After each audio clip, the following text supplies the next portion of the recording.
നമ്മളിന്നൊരു നിലമ്പൂർ യാത്രയിലാട്ടോ. നിലമ്പൂരിനെ പറ്റി നിലമ്പൂർന്ന് കേൾക്കുമ്പോൾ തന്നെ നമുക്ക് ഓർമ്മ വരിക തേക്കിന്റെ കാര്യങ്ങൾ. തേക്ക് ഇപ്പൊ നമ്മൾ കുറച്ച് തേക്കിന്റെ പ്ലാന്റേഷൻസ് മറ്റും സന്ദർശിക്കാനാണ് പോകുന്നത്. നിലമ്പൂർ എന്ന് പറയുമ്പോൾ നമ്മൾ കോഴിക്കോട് നിന്ന് ഏകദേശം ഒരു 60 കിലോമീറ്ററോളം ദൂരം വരുന്നുണ്ട്. പിന്നെ നിലമ്പൂരിൽ നിന്ന് ഊട്ടിക്ക് 95-100 കിലോമീറ്റർ മറ്റാണ് ഉള്ളത്. മലപ്പുറം ജില്ലയിൽ നമ്മളെ ചാലിയാർ പുഴയില്ലേ, അതിന്റെ തീരത്തുള്ള ഒരു ചെറിയ പട്ടണമാണ് നിലമ്പൂർ. പക്ഷെ നമ്മൾ നിലമ്പൂർ എന്ന് പറയുമ്പോൾ നമുക്ക് ഓർമ്മ വരിക നിലമ്പൂർ തേക്ക് അങ്ങനത്തെ കാര്യങ്ങളൊക്കെയാണ് നമുക്ക് എന്തായാലും ഫസ്റ്റ് ഓർമ്മ വരും. അന്ന് നമ്മൾ സന്ദർശിക്കാൻ പോകുന്നത് നിലമ്പൂര് തേക്ക് മ്യൂസിയം പോകുന്നുണ്ട്, പിന്നെ ആട്ടിൻപാറ വെള്ളച്ചാട്ടം, പിന്നെ നെടുങ്കഴം ഫോറസ്റ്റ് ഒരു തേക്ക് പ്ലാന്റേഷൻ ഉണ്ട്, പിന്നെ കൊണോലി പ്ലാന്റേഷൻസ്, അങ്ങനെയൊക്കെ ആയിട്ടൊരു ഒരു 1 ഡേ ട്രിപ്പാണ് ഉദ്ദേശിക്കുന്നത്. അപ്പോൾ ആ കാഴ്ചകളൊക്കെ ഒരു 3-4 എപ്പിസോഡ്സ് ആയിട്ട് നിങ്ങളിലേക്ക് എത്തും. എല്ലാവരും നമ്മളെ ചാനലിലേക്ക് ഒന്ന് സബ്സ്ക്രൈബ് ചെയ്ത് വെച്ചോളി. അപ്പോൾ നമുക്ക് യാത്ര തുടരാം. അപ്പോൾ നമ്മളങ്ങനെ ഓടി നമ്മൾ കൊണോലി എക്കോ ടൂറിസം സെൻ്ററിൽ എത്തിയിട്ടുണ്ട്. ഇത് ശരിക്കും 1855 മറ്റോ പ്ലാന്റ് ചെയ്തൊരു തേക്ക് പ്ലാന്റേഷനാണ്. ഏക്കർ കണക്കിന് കൊണോലി സാഹിബ്, അന്നത്തെ കലക്ടറായിരുന്ന കൊണോലി സാഹിബിന്റെ നേതൃത്വത്തിൽ പ്ലാന്റ് ചെയ്ത് നോക്കിയാണ് നമ്മൾ ഗൂഗിൾ തിരയുമ്പോൾ മനസ്സിലാകുന്നത്. അപ്പോൾ ഇപ്പോൾ ഒരു ടൂറിസം സെൻ്ററാണല്ലോ സ്വാഭാവികമായിട്ടും. അപ്പോൾ നമുക്കൊന്ന് അവിടെ കയറി അതിൻ്റെ കാര്യങ്ങളൊക്കെ നിന്ന് അന്വേഷിച്ച് വരാം. അപ്പം നമ്മൾ ടിക്കറ്റൊക്കെ എടുക്കണം.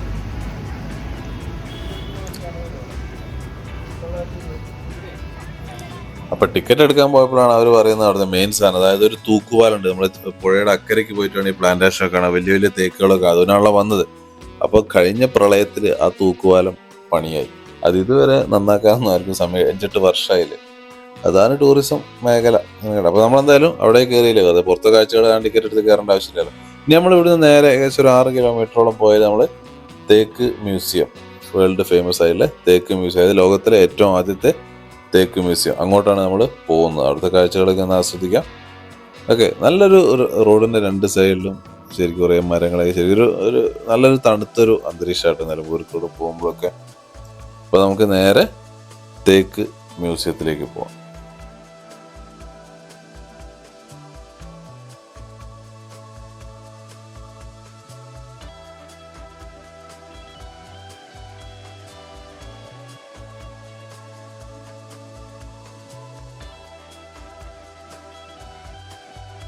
അപ്പോൾ അങ്ങനെ ഏകദേശം ഒരു 20 മിനിറ്റ് 1/2 മണിക്കൂർ ഓടി നമ്മൾ തേക്ക് മ്യൂസിയത്തിൽ എത്തിയിട്ടുണ്ട്. ബാക്കി ഇവിടുത്തെ കാഴ്ചകൾ അതിൻ്റെ ഉള്ളിൽ എത്തിയിട്ട് കാണാം കേട്ടോ.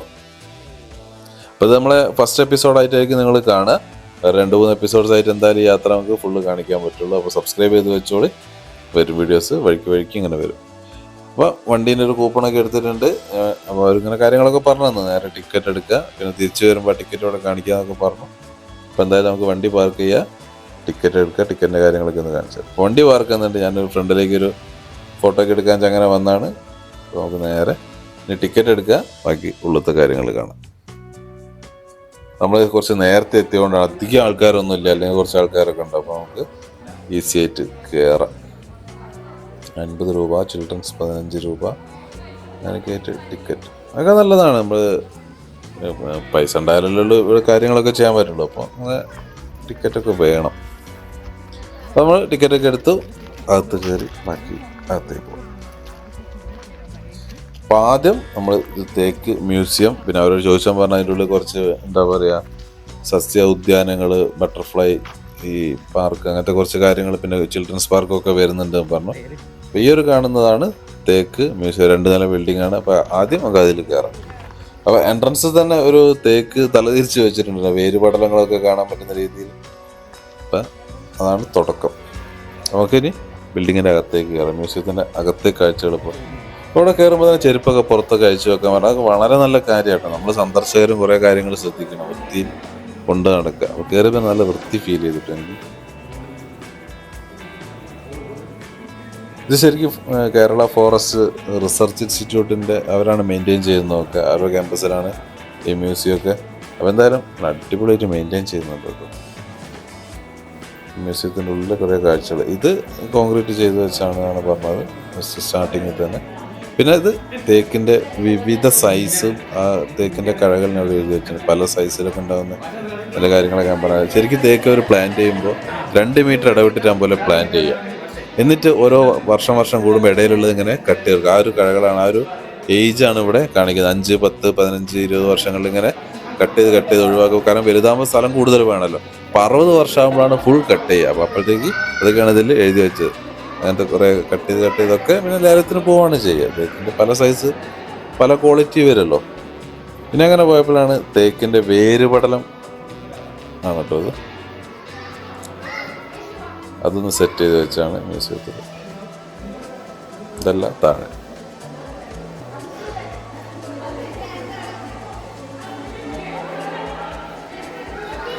പിന്നെ അങ്ങനെ നോക്കിയപ്പോഴാണ് ഒരു അത്ഭുത കാഴ്ച കണ്ടത് കേട്ടോ. കാണിച്ചുതരാം. ഒരു തേക്കിൻ്റെ അടിഭാഗമാണിത്. നോക്കിയിട്ട് എൻ്റെ സൈസ് ഇങ്ങനെ വീഡിയോയിൽ മനസ്സിലാവുന്നുണ്ടല്ലോ. ഒരു ആളെക്കാട്ടും വലിയൊരു തേക്കിൻ്റെ സൈസ്. എന്നാൽ ഇതല്ല ഏറ്റവും വലിയ തേക്ക് എന്ന് പറയുന്നത്. അത് മറ്റൊരു അത്ഭുതം. അത് പാലക്കാട് ഇപ്പോഴും നിലനിൽക്കുന്നുണ്ട്. കന്യാകുമാരി തേക്ക് അങ്ങനത്തെ ഒരു പേരിൽ 5 ആൾ പിടിച്ചാലും കിട്ടാത്ത സൈസിലൊരു തേക്ക്. അത് നമുക്ക് എപ്പോഴെങ്കിലും ഒന്ന് കാണാം പാലക്കാട് അവിടെ പോകുമ്പോൾ. ഇതൊക്കെ ഒരാളെക്കാട്ടും വലിപ്പമുള്ള തേക്കിൻ്റെ ഒരു അടിഭാഗമാണ്. 1995 മറ്റോ ലേലം ചെയ്ത് വിറ്റൊരു തേക്ക്. കോട്ടയം ഫോറസ്റ്റ് ഡിവിഷനോ മറ്റോ ലേലത്തിൽ പോയൊരു തേക്കിൻ്റെ അടിവശമാണ്. അന്നത്തെ റെക്കോർഡ് വിലയ്ക്ക് 10 ലക്ഷം രൂപയ്ക്ക് മറ്റാണ്. എന്തോ 20 മീറ്ററോ ഹൈറ്റോ മറ്റുള്ളൊരു തേക്കായിരുന്നു. സമ്മതിക്കണമല്ലോ. അതിൻ്റെ ഹൈറ്റ് എത്ര മനസ്സിലാവുന്നുണ്ടോ അറിയില്ല. അതാണ് അതിൻ്റെ ഡീറ്റെയിൽസൊക്കെ ഇവിടെ എഴുതി വെച്ചിട്ടുണ്ട്. കോട്ടയം 1 ഡിവിഷൻ്റെ കീഴിൽ ഒന്ന് കട്ട് ചെയ്ത് തേക്കിൻ്റെ അടിവശമാട്ടോ. ഒരാളെക്കാട്ടും ഒരു 1.5 ആളെ ഹൈറ്റുള്ളൊരു തേക്കിൻ്റെ പീസ്. അപ്പം ലോകത്തിലെ ഏറ്റവും വലിയ തേക്കിൻ്റെ അവസ്ഥ ഒന്ന് ആലോചിച്ച് നോക്കട്ടെ. അത് നമുക്ക് ഒരിക്കലും കാണാൻ പോവാം. അതിൻ്റെ ഫോട്ടോ ഇവിടെ ഉണ്ടായിരുന്നു കേട്ടോ. അതാണ് നമ്മൾ നേരത്തെ കണ്ട തേക്കിൻ്റെ കഴകൾ കേട്ടോ. പല പല സൈസ്.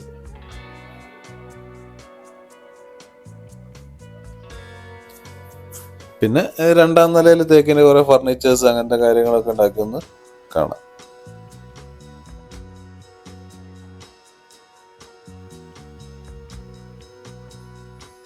പിന്നെ ഇതാണ് നമ്മളെ തേക്കിൻ്റെ വിത്ത് കേട്ടോ. നിങ്ങൾ കണ്ടിട്ടുണ്ടോ തേക്കിൻ്റെ വിത്ത്? നമ്മൾ പണ്ടൊക്കെ തേക്കിൻ്റെ സ്റ്റമ്പൊക്കെ വാങ്ങി നാട്ടിലൊക്കെ നടാറുണ്ട് കേട്ടോ. ഞങ്ങളെ വീട്ടിലൊക്കെ അങ്ങനെ നട്ടിട്ടുണ്ട്. അപ്പോൾ അതിൻ്റെയൊക്കെ ഒരു വിത്ത്. ഇത് ഒരു വിത്ത് മോഡിഫൈ അല്ല മാഗ്നിഫൈ ചെയ്തിട്ട് ഒരു മോഡൽ ക്രിയേറ്റ് ചെയ്ത് വെച്ചാട്ടോ നമുക്കൊന്ന് മനസ്സിലാകാൻ വേണ്ടിയിട്ട്.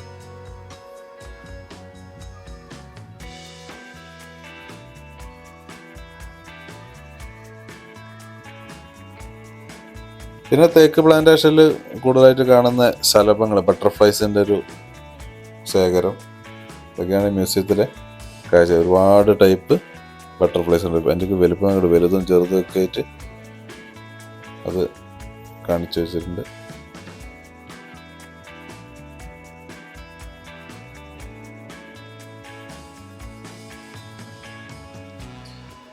ഇങ്ങനെ തേക്കിൽ വരുന്ന കൊത്തുപണികളും മറ്റും എന്ത് സ്റ്റൈലായിട്ടല്ല. കറക്റ്റ് കാതലാണെങ്കിൽ തേക്ക് തന്നെയല്ലേ. തോക്കൊക്കെ നോക്കിയാട്ടെ. ഒക്കെ തേക്കിൽ ചെയ്തെടുക്കല് പഴയകാലത്തെ സ്ട്രക്ചറുകളാട്ടോ. ആ ഒരു ഫിനിഷിങ് ഒക്കെ. ഇത് പഴയകാലത്ത് ടൂൾസ്.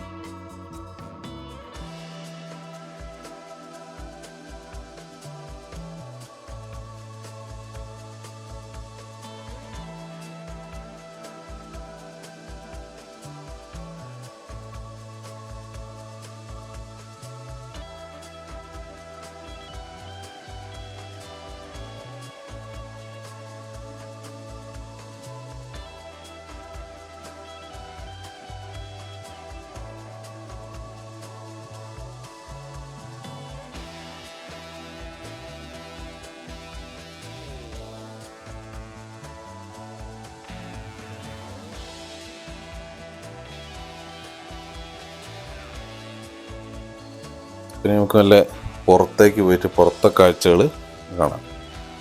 മ്യൂസിയത്തിനുള്ളത്തെ കാഴ്ചകൾ കണ്ടിന് നമുക്ക് പുറത്തെ കുറച്ച് കാഴ്ചകൾ കാണാം. എന്താ അറിയില്ല, പോയി നോക്കാം.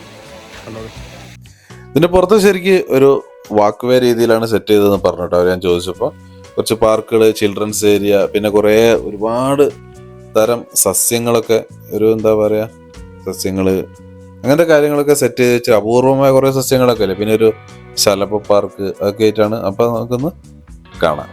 പിന്നെ ഒരു വാച്ച് ടവർ ഉണ്ട് എന്ന് പറഞ്ഞു. അപ്പോൾ അതൊക്കെ നമുക്ക് കണ്ടുവരാം കേട്ടോ. ശരിക്കും നല്ലൊരു തണുപ്പായിട്ട് അതിൻ്റെ ഉള്ളിൽ കൂടെയൊക്കെ നടക്കുമ്പോൾ അതന്നെ ഭയങ്കര ഒരു ചെറിയ രാവിലത്തെ ഒരു സൂര്യൻ്റെ ചൂടൊക്കെ. ജൈവ വൈവിധ്യ ഉദ്യാനം എന്നാണ് അവരതിന് പേര് കൊടുത്തിരിക്കുന്നത്. അപ്പോൾ അങ്ങനത്തെ ഇതുമായിട്ട് ബന്ധപ്പെട്ട് പഠിക്കുന്ന സ്റ്റുഡൻസിനൊക്കെ വളരെ ഉപകാരപ്രദമാവുന്നതാണ് പറഞ്ഞത്. അപ്പോൾ നമുക്ക് ആ കാഴ്ചകളൊക്കെ ഒന്ന് കാണാം. ഓർക്കിഡ് ഹൗസ്, പിന്നെ ബട്ടർഫ്ലൈ ഹൗസ്, അങ്ങനത്തെ കാര്യങ്ങൾ, ബട്ടർഫ്ലൈ ഗാർഡൻ അതൊക്കെ ഉണ്ട്. നമുക്ക് ആദ്യം ഓർക്കിഡ് ഹൗസിൽ എന്താണുള്ളത് ഒന്ന് പോയി കാണാം കേട്ടോ. പിന്നെ എനിക്ക് എടുത്തു പറയേണ്ട ഒരു കാര്യം, വെൽ മെയിൻറ്റൈൻഡ് ആട്ടോ ഇവിടുത്തെ കാര്യങ്ങളൊക്കെ. ഭയങ്കര വൃത്തി. ഒരു ടൂറിസം ഏരിയ ആണെങ്കിലും അതൊരു ഇൻസ്റ്റിറ്റ്യൂട്ടിൻ്റെ ഉള്ളിൽ വർക്ക് ചെയ്യുന്ന, ഇൻസ്റ്റിറ്റ്യൂട്ട് ക്യാമ്പസിൽ വർക്ക് ചെയ്യുന്ന അവർ മെയിൻറ്റെയിൻ ചെയ്യുന്നതോടായിരിക്കാം. അടിപൊളി, നല്ല വൃത്തിയാക്കി എല്ലാ കാര്യങ്ങളും. അപ്പം നമ്മൾ സന്ദർശകരും കുറേ കാര്യം ശ്രദ്ധിക്കണം കേട്ടോ അങ്ങനത്തെ കാര്യങ്ങളിൽ. അവരവിടെ എഴുതി വെച്ച നിർദ്ദേശങ്ങളൊക്കെ പാലിച്ചുകൊണ്ട് വേണം അങ്ങനത്തെ സ്ഥലത്ത്. പുൽത്തടി ചവിട്ടരുതൊക്കെ പറഞ്ഞാൽ പുൽത്തടി തന്നെ ചവിട്ട് നടക്കുന്ന ആൾക്കാരൊക്കെ ഉണ്ട്. അതൊന്നും പാടില്ല. അപ്പം അതാണ് ഓർക്കിഡ് ഹൗസ്. കുറേ ഓർക്കിഡ് പ്ലാന്റ്സ് ഒക്കെ സെറ്റ് ചെയ്ത് വെച്ചിട്ടുണ്ട്.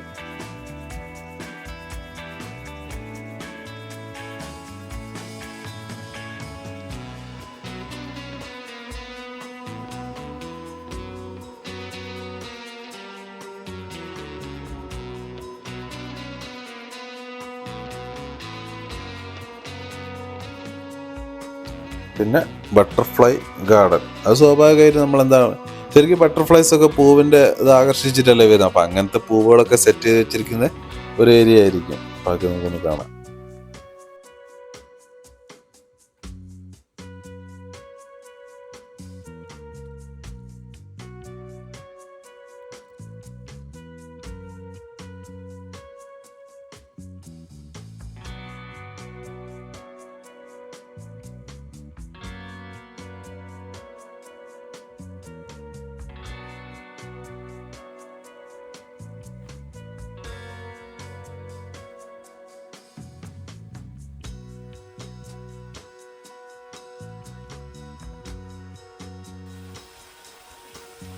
ഒരു ചെറിയ വെള്ളച്ചാട്ടം, അതിൽ മീനൊക്കെ ഉണ്ട്. നിങ്ങൾ ക്യാമറയിൽ കാണുന്നുണ്ടോ എന്നറിയില്ല. നല്ലൊരു ഏരിയ, ഫോട്ടോ ഒക്കെ എടുക്കാനൊക്കെ പറ്റുന്ന ഒരുപാട് പേര് ഇവിടെ നിന്ന് ഫോട്ടോ ഒക്കെ എടുക്കുന്നതായിട്ട് കണ്ടു കിട്ടും.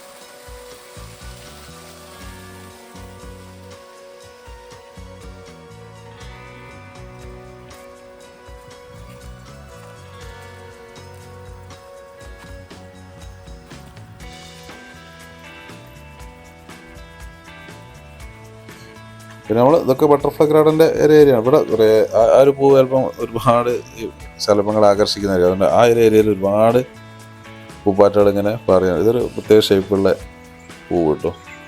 എന്തോ വിദേശനായിരിക്കും എൻ്റെ പേര്, എന്തോ വായിക്കാൻ തന്നെ പറ്റുന്നില്ല, എന്തോ ഒരു പേര്. അതാണ് ജൈവ വൈവിധ്യം എന്നൊക്കെ പറയുന്നതൊക്കെ തന്നെ. പലതരം സാധനങ്ങൾ നമുക്ക് ഇവിടെ കാണാൻ പറ്റുന്നുണ്ട്.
അതാണ് നേരത്തെ പറഞ്ഞ വാച്ച് ടവർ കേട്ടോ.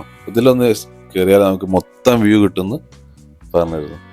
അപ്പോൾ അതൊന്ന് കയറി നോക്കാം അല്ലേ. ഒരു 2 നില ബിൽഡിങ്ങിൻ്റെ ആ ഒരു ഹൈറ്റൊക്കെ വരുന്നുള്ളൂ. ഭാഗത്ത് നമ്മൾ നേരത്തെ എത്തിയതുകൊണ്ട് ആൾക്കാരൊക്കെ ഇങ്ങോട്ട് വന്നു തുടങ്ങിയിട്ടുള്ളൂ. അതുകൊണ്ട് നമുക്ക് സൗകര്യമായിട്ട് ഇങ്ങനെ നടക്കാൻ പറ്റുന്നുണ്ട്. അപ്പോൾ നമുക്ക് വാച്ച് ടവറിൽ കയറിയിട്ട് ആ വ്യൂസ് ഒന്ന് കാണിച്ചു തരാം കേട്ടോ.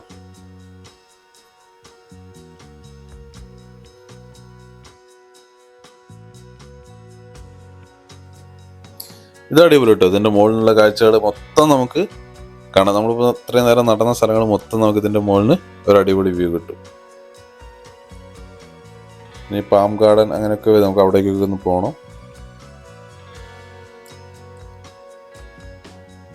പിന്നെ അവിടെ ഒരു ആനത്താമര ആണെന്ന് തോന്നുന്നു കേട്ടോ. പോയി നോക്കിയിട്ട് പറയാം. അതിൻ്റെ ക്ലീനിങ് നടക്കുന്നുണ്ട്. അതൊന്ന് കാണിച്ചു തരാം. നമുക്ക് വളരെ അപൂർവം ആമസോണിലൊക്കെ ഉണ്ടാകുന്നൊരു സാധനമാണ്. അതിൻ്റെ അടുത്തേക്ക് പോകാം.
അപ്പോൾ അവിടുത്തെ ഒരു സ്റ്റാഫായിട്ട് പരിചയപ്പെട്ടു കേട്ടോ. പക്ഷേ എനിക്ക് മൈക്ക് കൊടുക്കാൻ മറന്നു, അതുകൊണ്ട് വോയിസ് അത്ര ക്ലിയർ അല്ല. അപ്പോൾ മൂപ്പര് ആനത്താമരൻ്റെ പോണ്ടൊക്കെ ക്ലീൻ ചെയ്യായിരുന്നു. അപ്പോൾ ആ കാര്യങ്ങളൊക്കെ കുറച്ച് ഡീറ്റെയിലായിട്ട് തന്നെ പറഞ്ഞു തന്നു കേട്ടോ. അപ്പോൾ നമുക്കതൊന്ന് പോയി കാണാം. ഇതിൻ്റെ ഈ ഇല എന്ന് പറഞ്ഞാൽ 2.5-3 മീറ്ററൊക്കെ വലുതാകുമ്പോൾ, അപ്പോൾ ഇതൊക്കെ ഇപ്പോൾ ചെറുതാണ്. അപ്പോൾ മൂപ്പർ അവിടെ ഇരുന്നിട്ട് പഴയ ഇലകളും മറ്റും ക്ലീൻ ചെയ്ത് കട്ട് ചെയ്ത് ഒഴിവാക്കുകയായിരുന്നു. അതാണ് വെള്ളമൊക്കെ അങ്ങനെ കലങ്ങി നിൽക്കുന്നത്. പിന്നെ വലിയ പൂവുണ്ടാവും. അങ്ങനത്തെ കാര്യങ്ങളൊക്കെ ഞങ്ങൾ സംസാരിക്കാം. അപ്പം മൈക്ക് മൂപ്പർ കൊടുക്കാൻ മറന്നുപോയി. അതാണ് വോയിസ് ഇല്ലാത്തത്. ആനത്താമര എന്ന് നമ്മൾ പറയുന്ന പേരാണ്. അതിന് ശരിക്കുള്ള പേര് ഞാൻ കാണിച്ചു തരാം. വിക്ടോറിയ ആമസോൺ അങ്ങനത്തെ ഒന്ന് പറഞ്ഞിട്ടാണ് അവർ എഴുതി വെച്ചിരിക്കുന്നത്. ഒരുപാട് പേര് എല്ലാവരും വന്നിങ്ങനെ കാണുന്നുണ്ട് കേട്ടോ. ഒരു അത്ഭുതം തന്നെയല്ലേ. ശരിക്കും നമ്മളൊരു കൊട്ടത്തോണിയൊക്കെയില്ല, അത്രയും വലിയ ഇല. അതിന് പൂവ് നമ്മൾ നിർഭാഗ്യത്തിൽ പൂവില്ലായിരുന്നു. പിന്നെ ചെറിയ മുട്ടൊക്കെ ഉണ്ട് കേട്ടോ. വലിയൊരു താമര തന്നെ. ശരിക്കും ഒരാൾക്കൊക്കെ ഇരിക്കാൻ പറ്റുന്ന 5 കിലോളം വെയിറ്റ് ഉണ്ടാകും പോലെ ആ ഇലക്കൊക്കെ വരുന്നത്. ഇതാണ് വിക്ടോറിയ ആമസോണിക്ക. ബാക്കി എന്തോ വായിക്കാൻ പറ്റുന്നില്ല. അപ്പോൾ അത് അടിപൊളി കേട്ടോ. പിന്നെ ഒരു ഹെർബൽ ഗാർഡൻ, അങ്ങനെ കുറേ ഗാർഡൻസൊക്കെ ഉണ്ട്. പിന്നെ നമ്മളെ നക്ഷത്ര മരങ്ങളിലൊക്കെ പോലെ അങ്ങനത്തെ ഒക്കെ സെറ്റ് ചെയ്തിട്ടുണ്ട്. പിന്നെ വളരെ അപൂർവമായ കുറേ ചെടികൾ മറ്റുമൊക്കെ ഉണ്ട് കേട്ടോ. അതിൻ്റെ നമുക്കിങ്ങനെ ഇതിനെക്കുറിച്ചൊക്കെ പഠിക്കുന്ന ആൾക്കാർക്ക് വന്നാൽ വളരെ ഉപകാരപ്രദമായി മാറും. അല്ലാത്തവർക്ക് ജസ്റ്റ് ഒരു വാക്ക് വേ മാതിരി ഒക്കെ കണ്ട് ആ ഒരു അറ്റ്മോസ്ഫിയറൊക്കെ ആസ്വദിച്ചിട്ട് അങ്ങനെ നടക്കാം.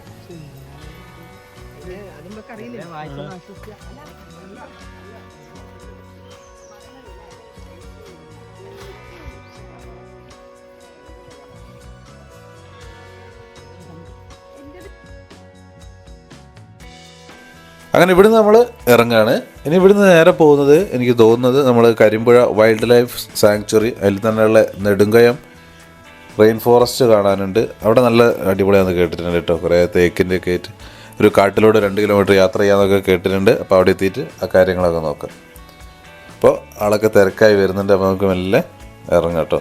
എനിക്ക് തോന്നുന്നു കുറേ KSRTC ട്രിപ്പൊക്കെ അടിക്കേണ്ടി തോന്നുന്നു. അതായത് നമ്മളിപ്പോൾ ടൂറിസമൊക്കെ അവർ ചെയ്യുന്നുണ്ടല്ലോ, അതിൻ്റെ ഭാഗമായിട്ടാണെന്ന് തോന്നുന്നു. കുറേ വണ്ടികളൊക്കെ KSRTC തന്നെ അവിടെ കാണുന്നുണ്ട്. അങ്ങനെ നല്ല നല്ല കാര്യങ്ങളൊക്കെ വരട്ടെ അല്ലേ.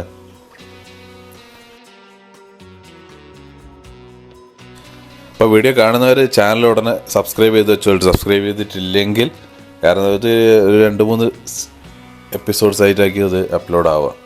കാരണം കുറേ കാഴ്ചകൾ കാണാനുണ്ടല്ലോ. ഞാൻ പറഞ്ഞില്ല, നെടുങ്കയം റെയിൻ ഫോറസ്റ്റ്, പിന്നെ ഒരു വെള്ളച്ചാട്ടമുണ്ട്. അങ്ങനെ പിന്നെ പറ്റിയാൽ വേറെ 1-2 സ്ഥലങ്ങളോട് പോകണമെന്ന് വിചാരിക്കേണ്ട സമയമുണ്ടെങ്കിൽ ഓക്കെ. അപ്പോൾ ഞാൻ ഗേറ്റിൻ്റെ അവിടെ പോയിട്ട് ഒന്നും കൂടി കാണിച്ചു തരാം കേട്ടോ. നമ്മളെ വണ്ടി ആ ഏരിയയിലാണ് പാർക്ക് ചെയ്തത്. ഇപ്പോൾ നിലമ്പൂർ തേക്ക് മ്യൂസിയം. ഞാനിതിൻ്റെ ലൊക്കേഷൻ വേണമെങ്കിൽ ഗൂഗിൾ മാപ്പിൽ ലൊക്കേഷൻ വേണമെങ്കിൽ ഇതിൻ്റെ ഡിസ്ക്രിപ്ഷനിൽ കൊടുക്കുക. പിന്നെ വരാൻ പോകുന്ന എപ്പിസോഡ്സിൻ്റെയൊക്കെ ഞാൻ വരുന്നതനുസരിച്ചിട്ട് ഞാൻ ഡിസ്ക്രിപ്ഷനിൽ ആഡ് ചെയ്യാം കേട്ടോ. അപ്പോൾ നിലമ്പൂർ തേക്ക് മ്യൂസിയത്തിലെ കാഴ്ചകൾ തൽക്കാലം നമ്മൾ ഈ എപ്പിസോഡ് അവസാനിപ്പിക്കാം കേട്ടോ. അപ്പോൾ ശരി, അടുത്ത വീഡിയോ ഉടനെ തന്നെ വരും.